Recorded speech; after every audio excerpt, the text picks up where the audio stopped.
Dashing dashing daring and dynamic Krishna గారు. ఆయన మన మధ్య లేరన్నది ఒక నమ్మలేని నిజం.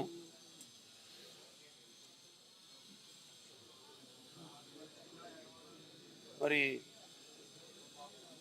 మొదటి నుంచి కూడా ఆయన సినిమా చలనచిత్ర రంగ ప్రస్థానం నుంచి చూసుకుంటే కూడా ఎన్నో అంటే సాహసాలకు కానీ ప్రయోగాలకు కానీ వాటన్నిటి కూడా ఒక మారు పేరు కృష్ణ గారు.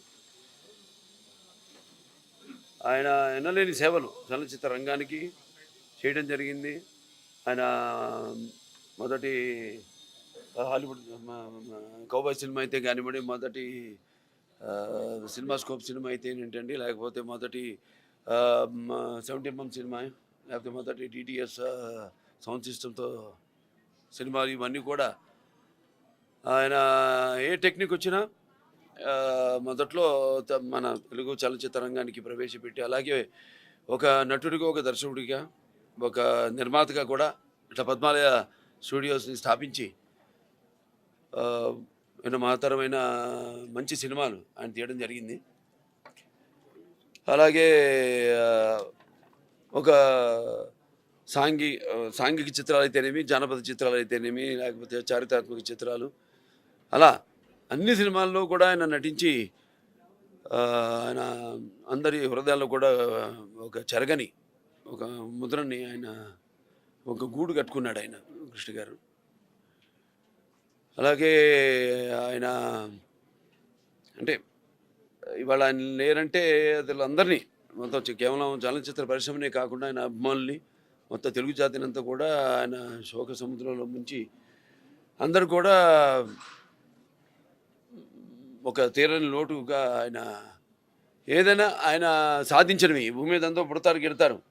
మనిషి మౌన్నత విద్యా పథంలోకి నడవాలంటే, అత్యున్నత శిఖరాలకు ఎదగాలంటే సత్సంకల్పం కావాలి, అకుంఠ దీక్ష పొనాలి, నీ దారిలో నువ్వు నడవాలంటారు. మరి అటువంటి ఈ మూడు కలిపిన సత్సంకల్పం అయితేనేమి, అకుంఠ దీక్ష, ఆయన దారిలో ఆయన నడవడం అంటే ఆయన ఒక కల్పతరువు, కల్పవృక్షం, నిర్మాతల పాలిటీ. అలాగే ఒక నాన్నగారు, ఆయనలో ఉన్న సారూప్యం చాలా ఉంది, చాలా విషయాల్లో ఉన్నాయి. ఏంటంటే ఆయన ఎప్పుడు అంటుండేవారు కూడా, నాన్నగారు ఆయన నిర్మాతలకైతేనేమి. అలాగే ఈయన కూడా ఎప్పుడైనా మీరు సినిమాలు తీసినప్పుడు ఆ సినిమాలు మాత్రం మీరు ఎక్కడ తాకట్టు పెట్టద్దు, ఆ నెగిటివ్ని ఏదో అవసరాలకో మీరు తాకట్టు పెట్టద్దు. ఎప్పటికైనా అవి బంగారు గుడ్లు పెట్టే బాతులు. నాన్నగారి తెనమి కృష్ణ గారు అంతే, వీళ్ళిద్దరే నాకు తెలిసి ఇండస్ట్రీలో. సో అలాగే అలాగే కృష్ణ గారు కూడా ఒక నిర్మాతలకు ఒక పాలిటీ, ఒక కల్పవృక్షం. వాడికి ఎటువంటి ఇబ్బందులు ఉన్నా కూడా నిర్మాణంలో ఆయన సహకరిస్తూ టెర్మినేషన్ తగ్గించుకోవడం అయితేనేమి, పారితోషికం, లేకపోతే వాళ్ళకి ఆర్థికంగా సహాయపడడం ఏంటి, లేకపోతే కొత్త కొత్త నిర్మాతలను ఇంట్రడ్యూస్ చేసింది, కొత్త దర్శకుల్ని పరిచయం చేసిందంటే వీళ్ళిద్దరే, నాన్నగారు ఎన్టీఆర్ అండ్ కృష్ణ గారే.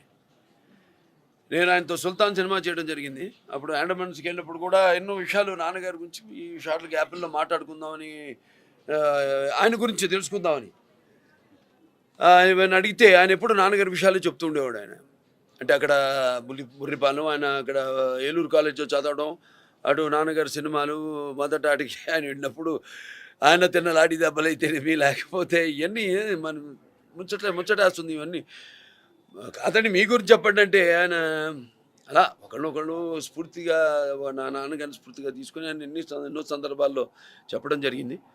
సో ఇవాళ రేపటి ఇప్పుడు ఉన్న ఈ నిర్మాణ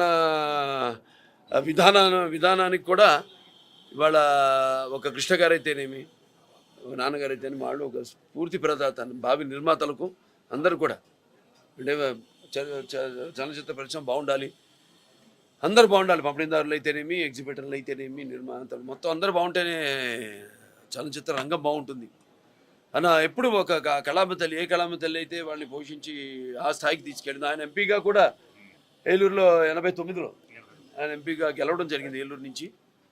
అలాగే ఆయన సేవలను కూడా గుర్తించి మరి అటు 2009లో ఆయనకి పద్మభూషణ్, అలాగే ఎన్టీఆర్ జాతీయ పురస్కారం, అలాగే ఆయనకి ఫిల్మ్ఫేర్ జీవిత సాఫల్యం, దాంతో ఇలాంటివి ఎన్నెన్నో ఆయన సేవలను గుర్తించి ఆయనకి ఇవ్వడం జరిగింది. సో ఇటువంటి అంటే సుమారు 350 సినిమాల్లో నన్ను పై చులుకు సినిమాల్లో నటించారు ఆయన. సో నాకు తెలిసి నాన్నగారు ఎప్పుడు అంటుండేవాడు నేను, అంటే ఇంత అందమైన వాడు ఎక్కడైనా పుట్టాడా, ఇంత మంచి మనిషి ఇంకెక్కడైనా ప్రపంచంలో పుట్టాడా, అలాగే కృష్ణ గారు అంత అందమైన మనిషి ఇంకెక్కడైనా పుట్టాడా అని సో అలా ఏదో కారణం జన్మ ఇంకేదైనా వాడిగా పద్మల స్టూడియోని నిర్మించడం, దాని తర్వాత సరే వాళ్ళ అబ్బాయి మహేష్ బాబు కూడా బాగా మంచి హీరోగా రాణించడం. ఒకటే బాధ ఏంటంటే ఒకటి దాని తర్వాత ఒకటి ఇళ్లలో కొన్ని ఇటువంటి దుర్ఘటనలు సంభవించాయి.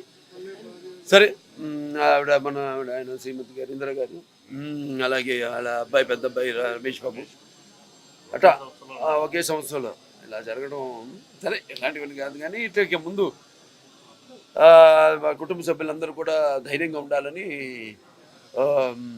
జరిగేది మానక తప్పదు. ఏమంటాం, చాలామందికి విషయాల్లో ఏదో కాలమైన దానికి వైద్యం రోజులు గడిచిన కొద్దీ మర్చిపోతామని, కానీ ఇలాంటి వాళ్ళు మనం జీవితాంతో మర్చిపోలేము. ఎందుకంటే వాళ్ళు చేసే సినిమాలు అయితేనేమి, వాళ్ళ వ్యక్తిత్వం, వాళ్ళ స్వభావం, అలా వాళ్ళు చేసిన సమాజానికి సేవలు అయితేనేమి, కళామతలకి చేసిన సేవలు అయితేనేమి, వాళ్ళు తీసిన సినిమాలు అవన్నీ కూడా శాశ్వతంగా మిగిలిపోయి ఉంటాయి. అవి ఉన్నంత వరకు వాళ్ళ మనుషులు గుర్తుండిపోతారు అని తెలియజేసుకుంటూ నా యొక్క ప్రగాఢ సానుభూతి, సంతాపం, ఘన నివాళులు అర్పిస్తూ వాళ్ళ కుటుంబానికి ప్రగాఢ సానుభూతి తెలియజేస్తాను.